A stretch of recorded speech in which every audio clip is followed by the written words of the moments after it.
Martin, we've got the blinds drawn because it's at the start of summer. It probably is. I don't know, but it certainly means the sun's out, and that unfortunately, students, some of them are going to have to spend large periods of time indoors, aren't they? The two things you look for, and there's if it's a bank holiday, it's raining, and then when the exams start, the sun comes out, and this week has proved that. Yeah, it's lovely to have a bit of sunshine. Actually, it's really nice driving in when it's still light and going home even when it's still light. But with it comes its own little challenges.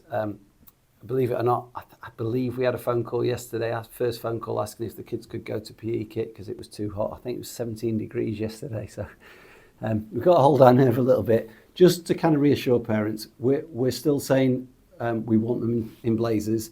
I've taken my jacket off. When we do that, we say to the youngsters, you can do the same. So in classrooms and things, obviously they take the blazer off. And as soon as it gets, we'll be really sensible. As soon as it starts getting a bit hotter, we'll say we don't need blazers. And if we need then to even look at things like PE kit, if it gets baking, that's what we'll do. We'll be sensible. We don't try and make rules for the sake of making rules.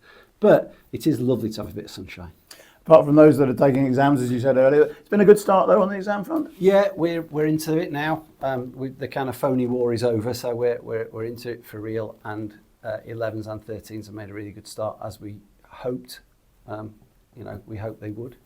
But it feels like we've got a long stretch ahead of us now. So we're just at the beginning. We've got probably 6 weeks until they finally end with half term in the middle of it. So we do it in kind of bite-sized chunks. The first bit is let's get through to half term and get these first ones nailed, and then we'll go again after half term. But so far, so good.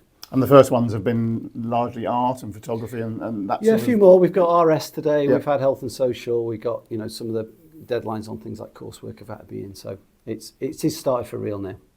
Okay, and eagle-eyed people might have noticed that you've got a little something in front of you. We're going to talk about literacy.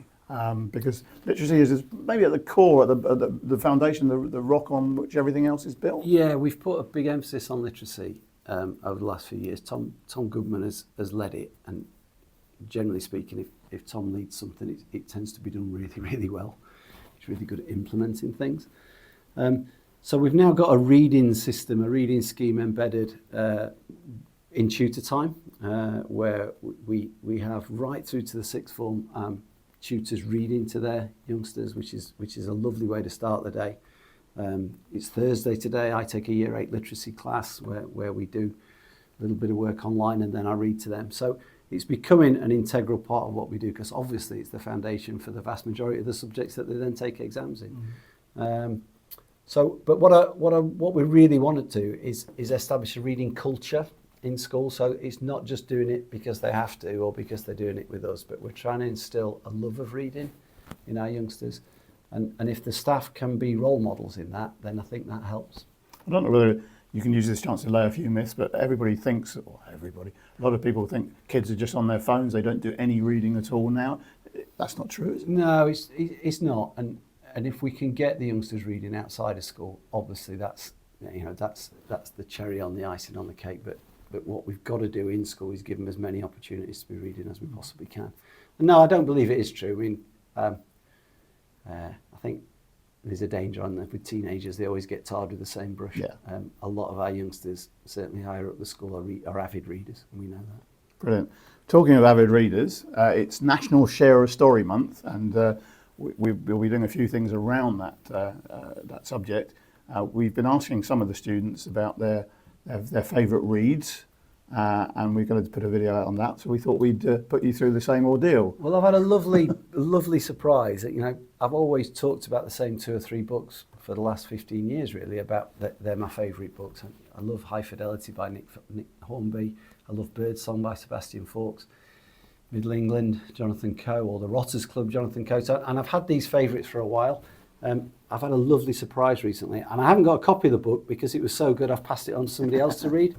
But I've recently read a book called The Lotus Eaters, and it's set in the Vietnam War, or as the Vietnamese call it, the American War, in the 60s and 70s, and it covers an American journalist who lost her brother earlier in the war and has gone out. And it's just beautiful, and it's similar to Birdsong in so much as it's set in the middle of the horror of war, but there's a gorgeous kind of love story that threads through it. So that's my recommendation.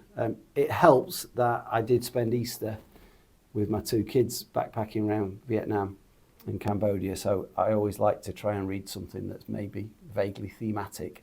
But this blew me away, and it's gone into probably my top 3 books that I've ever read. It might have been the context, I don't know. I'll see whether it stands the test of time, but certainly at the moment, that would be my recommendation. I've finished it, I've passed it on already.